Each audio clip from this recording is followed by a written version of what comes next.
Here we go.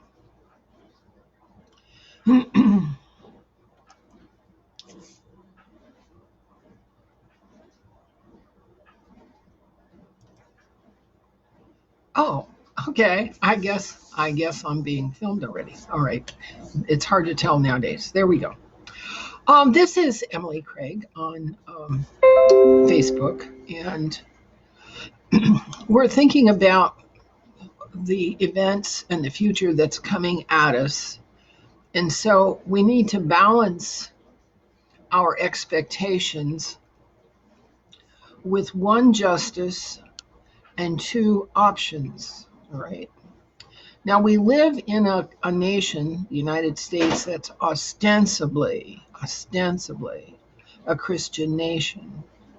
And Jesus, in his teachings at the 5th chapter of Matthew, explained what his message consisted of.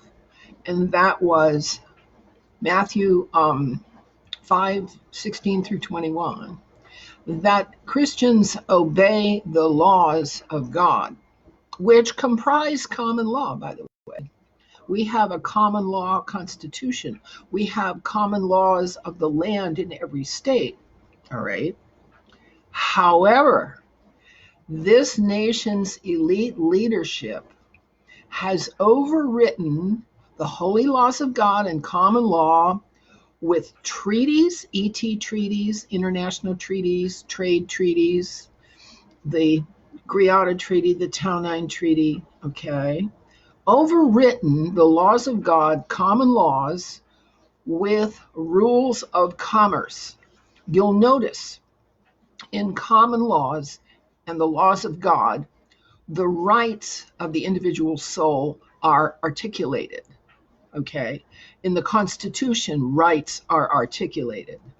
In a contract or an agreement, the rights of certain people are articulated.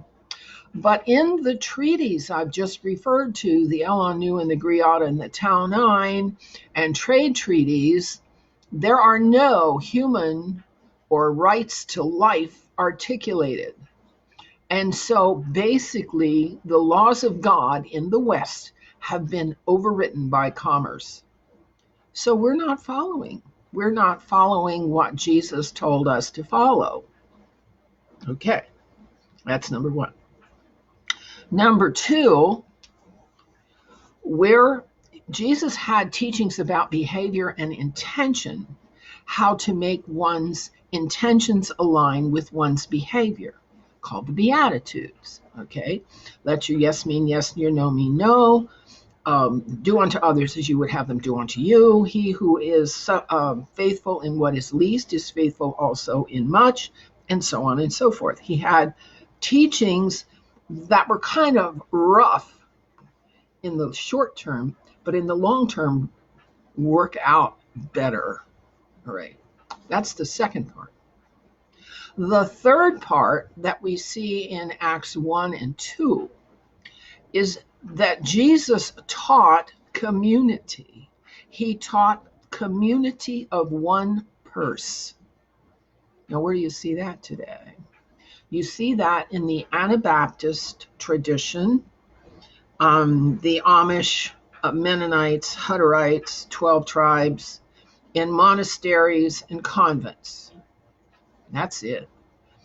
It was communities of one purse. Jesus did not teach socialism ever, because Jesus realized that community is based on trust, and Satan's world is not deserving of trust. You can't trust most of what's going on in the imperial mind, where treachery, okay, takia, protection rackets, jizya, and divide and conquer, jihad, are the primary teachings of their holy book that differentiate them from the other religions, so-called religions, the other so-called ideologies, right?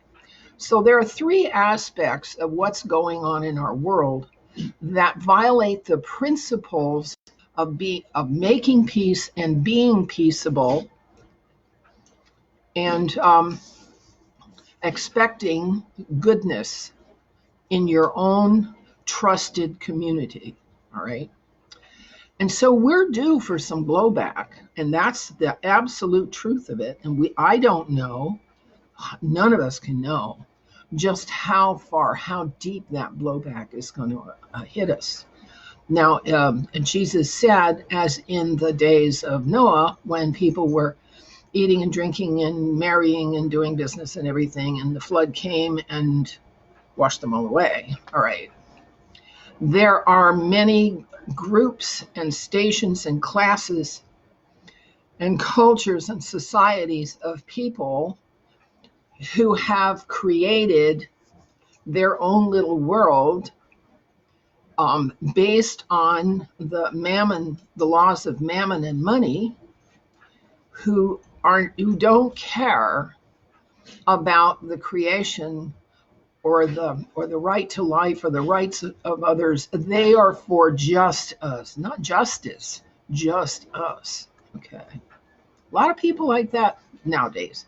There are also people on the street, homeless people who don't have anything, that have learned how to adapt to manifesting their own reality in time and space on the street.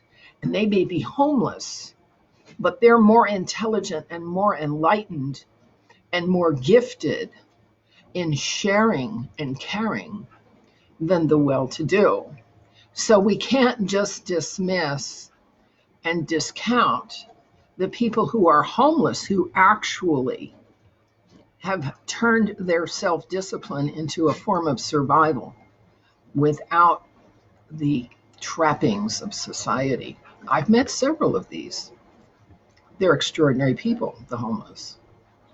So what do we do now?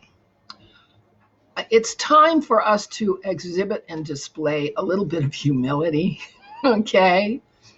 The people who are intent on being righter than everybody else, all right, they are advertising an ego that isn't going to get them very far now, okay? We have no mandate to be righter than anybody else because we don't know the heart condition of other people. So we can only hold to what is true. And what is true is becoming more and more difficult to discern, infer, deduce, or figure out because of the chaotic interpretations of our situation by the major factions. Okay, there's the elite class who are sanctioning and promoting the new world order, and they are the technocrats and the transhumanists and the let's go to Mars people, all right, who have nothing but money to spend on their hobbies. There are the people just trying to survive, just trying to get by because money is tight and all they can think about is work, or I don't have work now. How do I manage this? There are the retired people who are spending most of their time shuttling back and forth between doctor's appointments. That's not a system that I give much recognition to anymore because I've been scammed by it just too many times. So I'm taking care of myself now, and taking care of yourself with the help of God is not only possible and doable. The First Church of Christ scientists, the Christian scientists, have been doing it for 100 years. So maybe they know something we don't know. All right. So it's time to be humble and admit that we don't know everything. In fact, we know damn little. And it's time to turn inward and look around to see where to place our next step. And it's time to be humble before our God and be vigilant in prayers. It's time to talk to our children about how our history brought us to this point, because our kids sure aren't taught anything like that in any school. Of course, they're not in school anyway. The schools are shut down. So parents are now the teachers of their children, which might not be a bad thing. And maybe grandma and grandpa can be enlisted to talk about what things were like half a century ago. Because let me tell you, I was there and it was much different, much different. Not that it was better, but it gives us a way to compare the relationship issues that we had then and we had now. Since television took over the living room, human relationships have just gone down the toilet. And I'd like to submit that 5G, the power that gives your great big TV all of its sparkly interest and stuff, causes the same kind of symptoms as the virus. So if you have the virus, the 5G is making it worse. But 5G does more than just exacerbate the virus.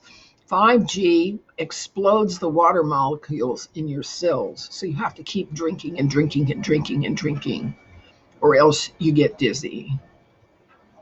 Think about whether you want 5G in your living room beaming at your kids. Yeah, it's time for us to think about what we're doing in our world and in the eyes of God, and how we can redeem ourselves and our culture from the blowback that and the chaos that is facing us. But we'll keep talking about it. We'll keep looking at the attitudes and the options and the activities and the actions we can take to just get through it and learn from it, so that this kind of karmic blowback for a civilization gone sour won't happen again. We don't want this to happen again. I don't. You don't. Our kids don't. Okay, so that's it for today. Let's exhibit a little humility and realize and recognize what's coming at us has probably been deserved. Bye-bye. Come on. All right.